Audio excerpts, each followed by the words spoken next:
Hola, ¿qué tal? Bienvenidos a su canal El Objeto A del Cine, porque no hay películas inocentes. Bueno, pues el día de hoy vamos a hablar de una película estadounidense del año 2007 llamada El número 23, La Revelación. Esta película fue dirigida por Joe Schumacher y protagonizada por Jim Carrey.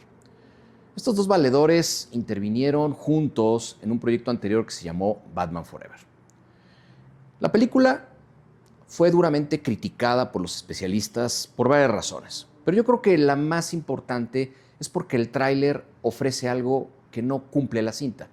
Es decir, no hablamos de una película conspiranoica, no hablamos de cualidades mágicas que podamos atribuir al número 23, y sin embargo el tráiler lleva al espectador a ese camino, a esa fascinación, con lo cual se desvanece al momento de que observamos la película. La película no es conspiranoica, la película es psicológica y, si me permiten decirlo, psicoanalítica. En ese sentido, el plot empieza con nuestro personaje que se llama Walter Sparrow, así como el pirata, felizmente casado con Agatha, con un hijo muy amoroso que se llama Robin, y todo es la Lalandia. Nuestro personaje trabaja en la Oficina de Control de Animales, que se dedica, como su nombre lo indica, esencialmente al control de aquellas mascotitas que se vuelven crazies. Todo es risa y felicidad hasta que en una Navidad, días previos a la misma, hay una fiesta de compañeros de trabajo en donde nuestro personaje se empieza a preguntar sobre su existencia, particularmente el if, qué sucediera si. Incluso en una parte menciona que en caso de fallecer quisiera que en su lápida estuviera escritas dos palabras: y si, es decir, ¿qué pasaría si? Reflexiona sobre cuáles son las consecuencias de nuestras decisiones. Y esto de alguna manera asoma de una manera muy sutil acerca de la neurosis. La neurosis, que es una estructura que compartimos la mayoría de los habitantes de este planeta. El psicoanálisis reconoce a la psicosis, identificada con la locura, identifica la perversidad, identificada con el goce que siente un sujeto al causarle dolor a otros. Pero en el caso del neurótico, siempre se pregunta muchas cosas, siempre está en duda. Y seguramente a ti te ha ocurrido: ¿habré tomado la decisión correcta? ¿Habré dicho lo correcto? ¿Me habré comportado bien en la fiesta? ¿Qué tal si hubiera hecho esto? Es decir, siempre hay una duda, siempre hay una división de la persona.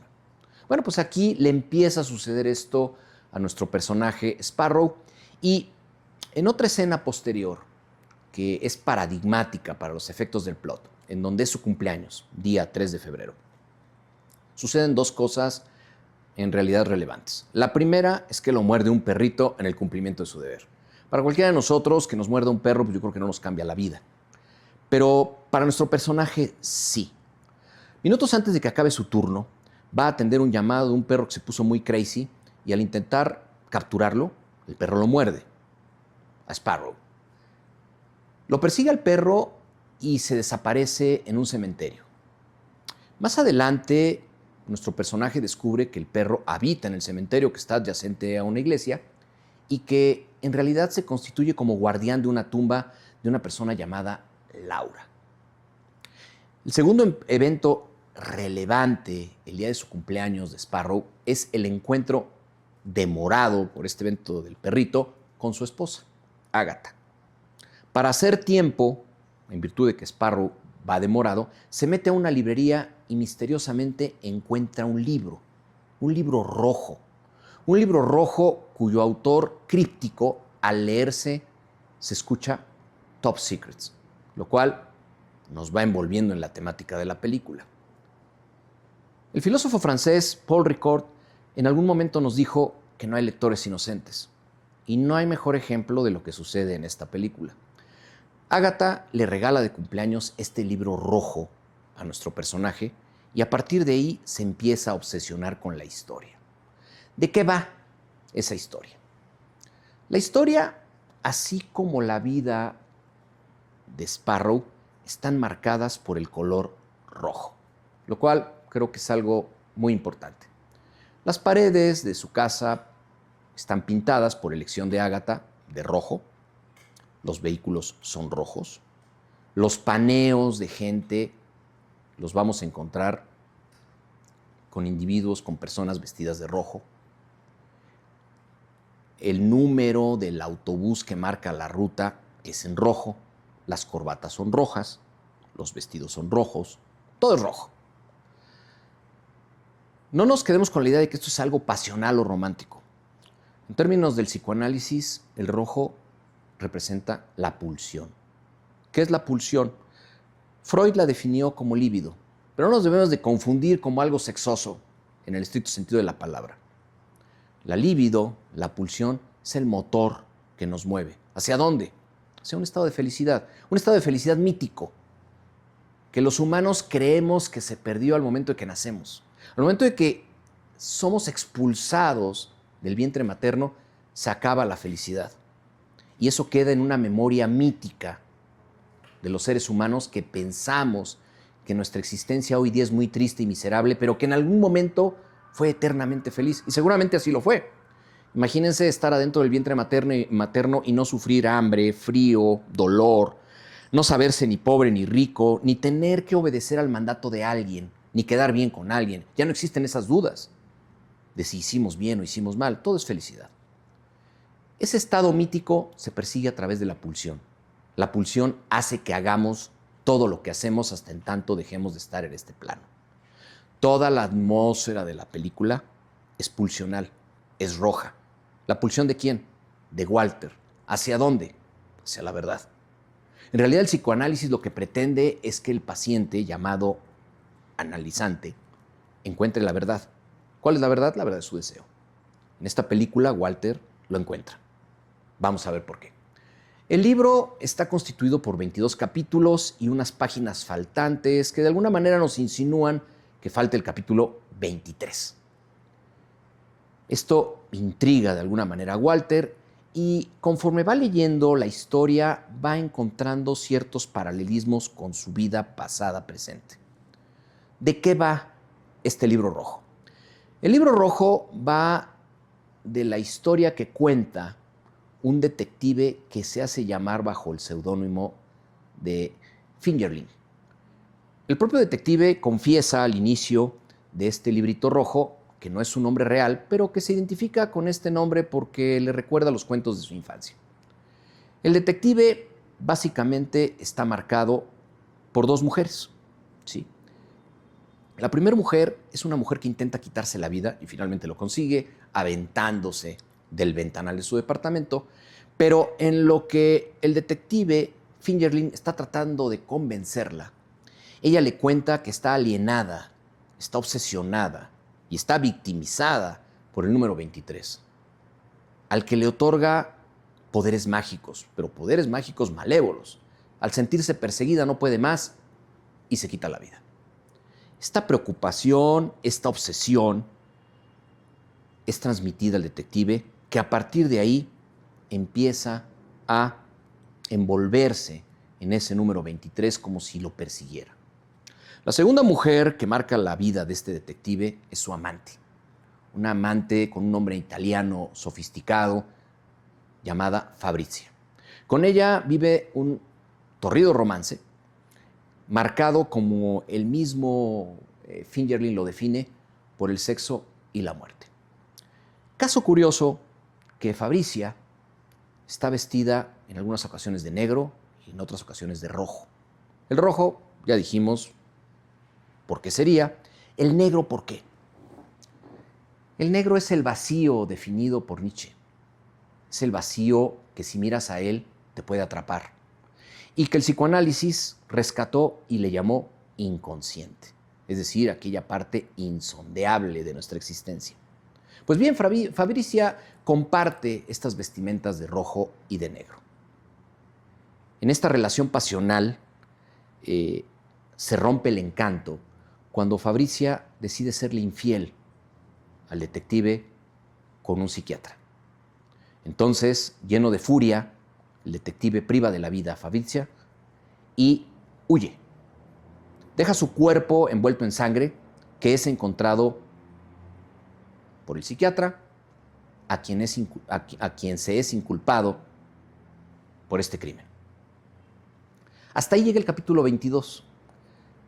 Sin embargo, para Walter, ya en este punto empieza a generarse una obsesión y empieza él mismo a construir ciertos paralelismos entre la historia contada en el Libro Rojo y su propia vida pasada, presente y los eventos que van ocurriendo alrededor de él.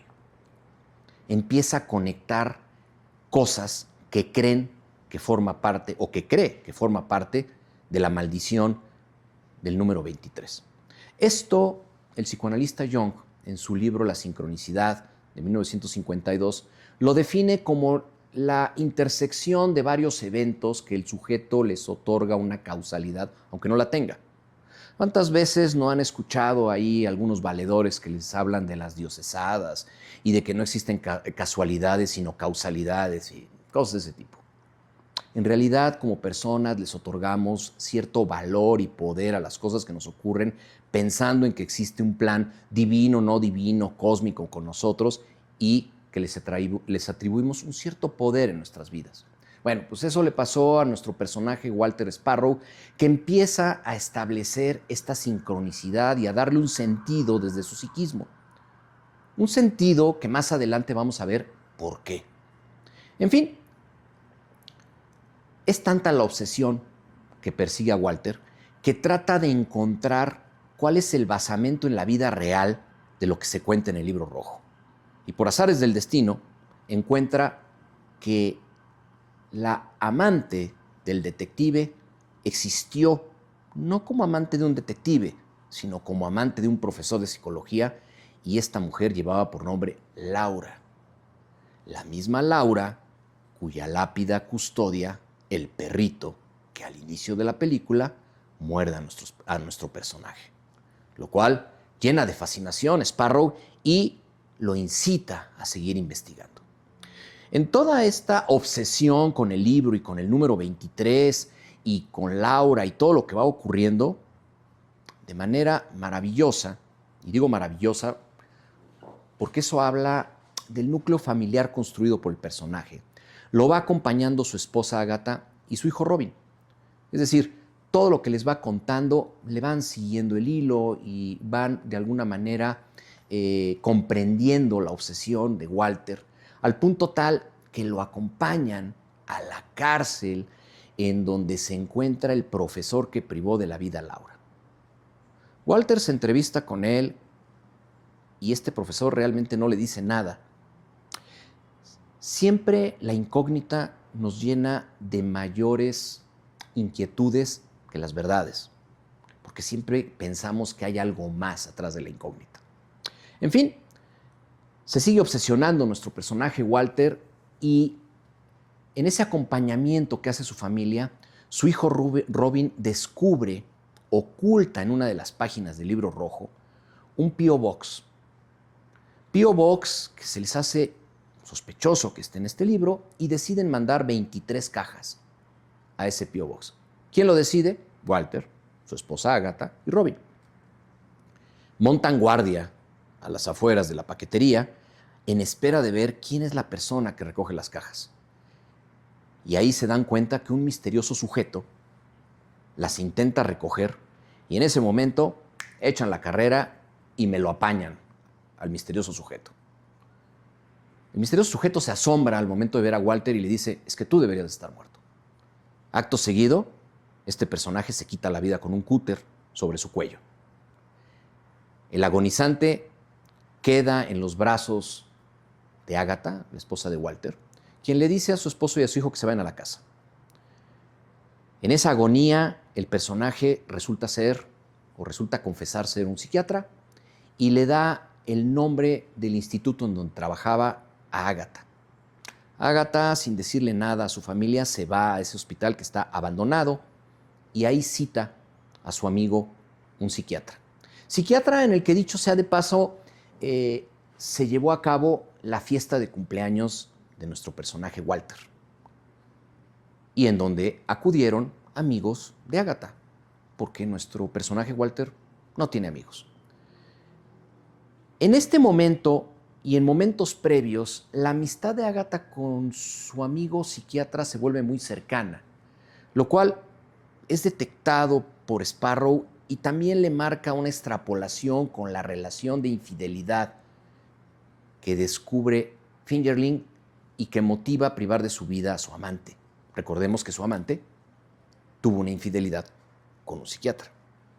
En fin,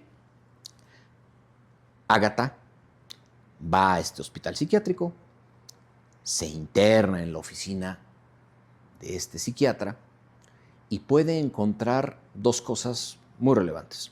Una de ellas es un cuarto oculto en donde está escrito hasta el cansancio el número 23 y otro hallazgo es una caja en donde está el expediente original de su esposo, de Walter Sparrow, con el panfleto primigenio del Libro Rojo.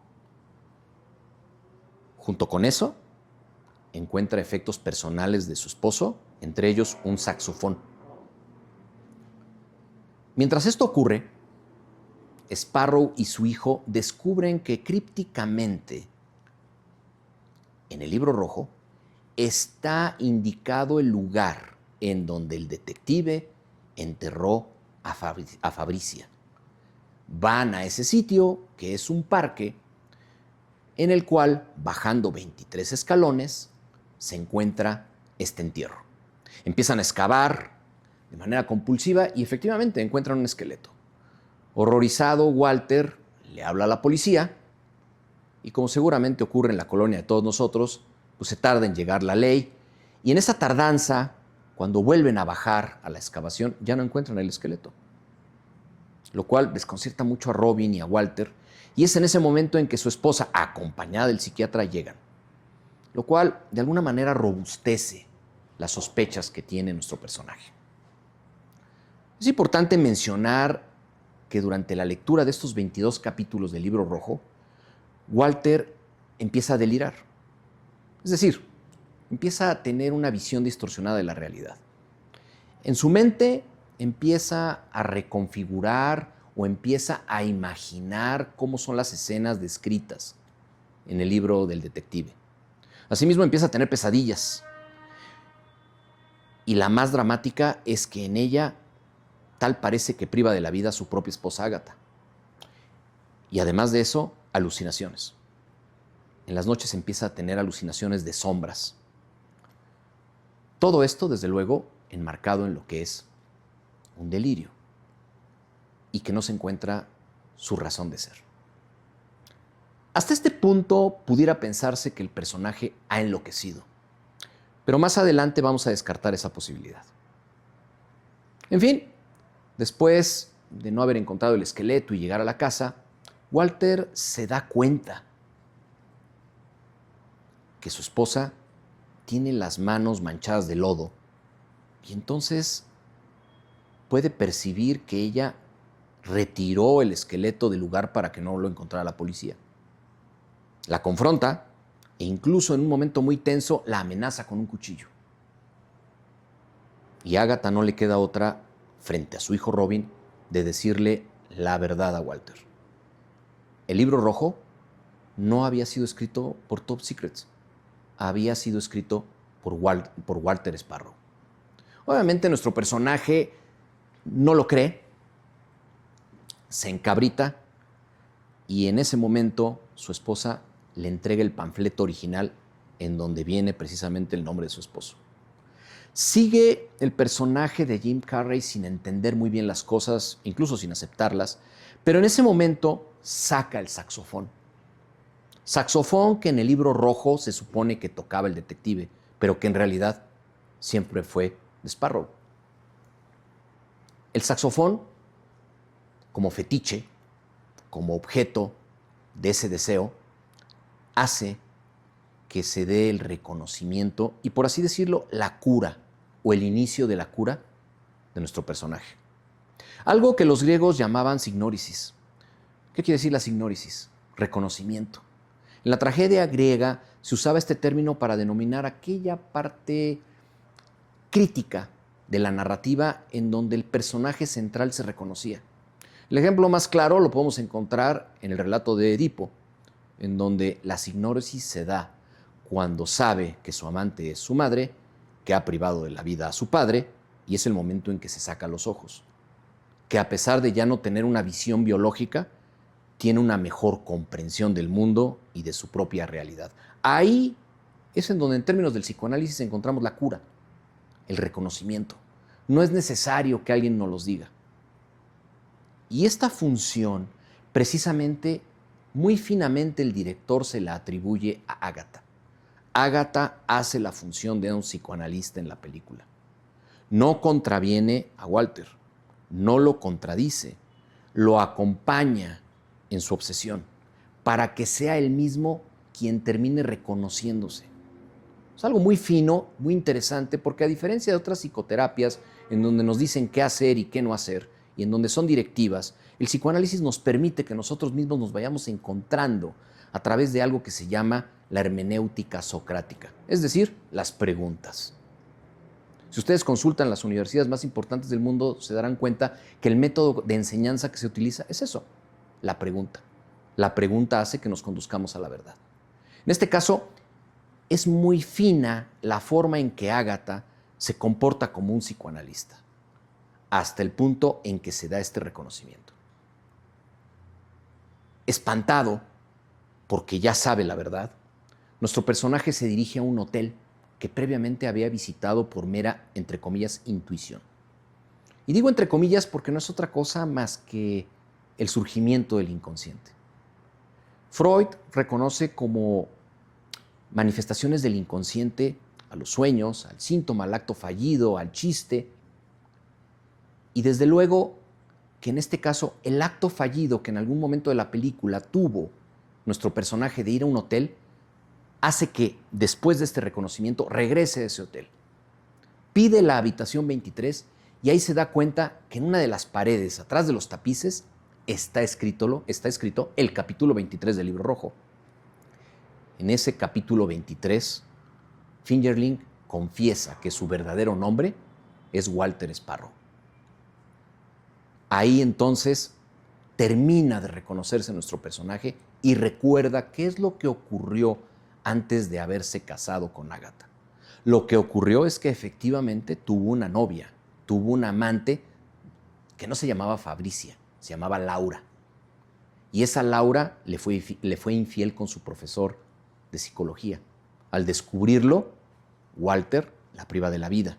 A diferencia de lo narrado en el Libro Rojo, esconde su cuerpo en el lugar de los 23 escalones bajando en el parquecito.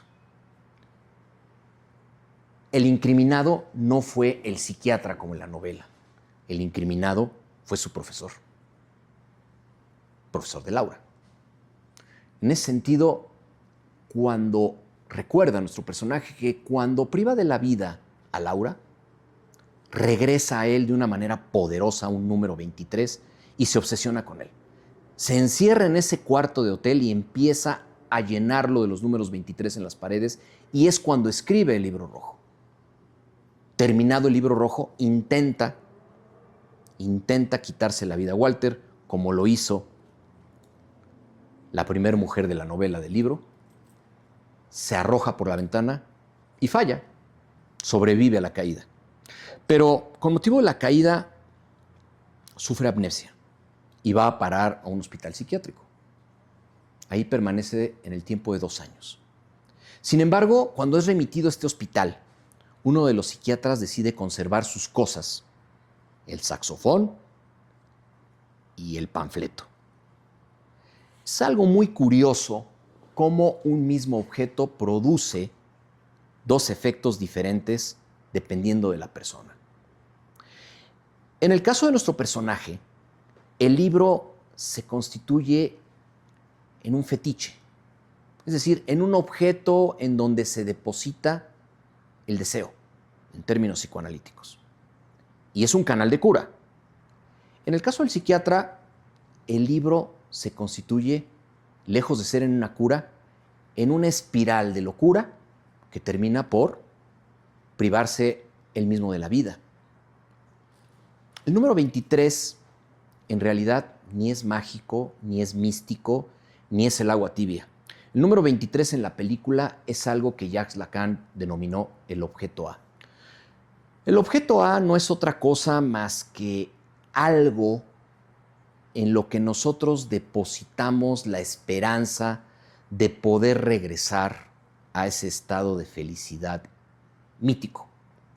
No es una cosa, es un algo, no tiene definición, es incorpóreo, por lo tanto, siempre va a ser inalcanzable. Es una especie de liebre que persigue el galgo en un galgódromo, que al ser mecánica nunca va a ser alcanzada. Por eso genera repetición en nuestras conductas sintomáticas. Como decía Freud, el paciente ama a su síntoma como a sí mismo. Pues bien, en este caso, el 23 era el objeto A, el mismo nombre que lleva nuestro canal. Ese objeto A, que era el 23, ¿qué encerraba? Su madre de Walter Sparrow. En este reconocimiento que hace al final de la película, resulta que la madre de Walter Sparrow se suicida. Y al momento de que se quita la vida, no deja una nota póstuma, deja una carta con una serie de garabatos, entre los cuales está de manera repetida el 23. Todo cobra sentido, ¿no?, de lo que he venido explicando. ¿Qué es el 23 en la película? El regreso a la madre que no dio una explicación de haberse ido de este mundo. El 23 es esa obsesión por curar un trauma que quedó abierto. Nunca nadie le dijo a Sparrow por qué se había quitado de la vida su madre. Nada más había un 23. El 23 es el objeto A que lo hace regresar a la madre, a ese estado de felicidad. Ulteriormente, a un estado de felicidad absoluto, del que hablábamos hace rato. Ese trauma no quedó curado en su infancia. ¿Qué lo revive? La privación de la vida de Laura. Después de que nuestro personaje hace todo ese reconocimiento y se da cuenta que después de 2 años de tratamiento psiquiátrico es cuando conoce a Agatha y aparentemente comienza una nueva vida sin haber concluido la primera por estos traumas abiertos, haber perdido a la madre identificada con un número 23 y después haber perdido a su novia por una infidelidad, hace una vida aparentemente feliz en la superficie, dentro de la cual abajo hay una serie de cosas sin resolver que regresan como un arma nuclear por el trasero de los personajes. Seguramente a muchos de nosotros nos ha pasado algo así. Cosas que damos por sepultadas de nuestra infancia, de nuestra juventud o de tiempos pasados, terminan por alcanzarnos. Al igual que los sueños, nos dice Freud, los traumas regresan más poderosos y totalmente deformados, como si fueran monstruos que nos atrapan. En fin, sale totalmente fuera de sí nuestro personaje e intenta aventarse hacia un camión de la Ruta 23 para quitarse la vida y al final decide no hacerlo. Y Walter, en ese reconocimiento, en esa cura del trauma, decide entregarse a las autoridades, esperando que su sentencia sea lo suficientemente benévola por este acto de voluntad. Porque él sabe que en la cárcel hay un hombre inocente. ¿Cuál es la moraleja de todo esto? Reflexionar acerca de qué somos, qué sentimos y por qué. El pasado no necesariamente tiene que ser futuro, pero sí tiene una incidencia en nuestro presente. ¿De quién depende? De nosotros. ¿De quién depende el cambio? De nuestras decisiones. ¿Quién tiene el poder sobre las mismas? Nosotros mismos. Nos vemos en el siguiente programa del objeto A del cine, porque no hay películas inocentes.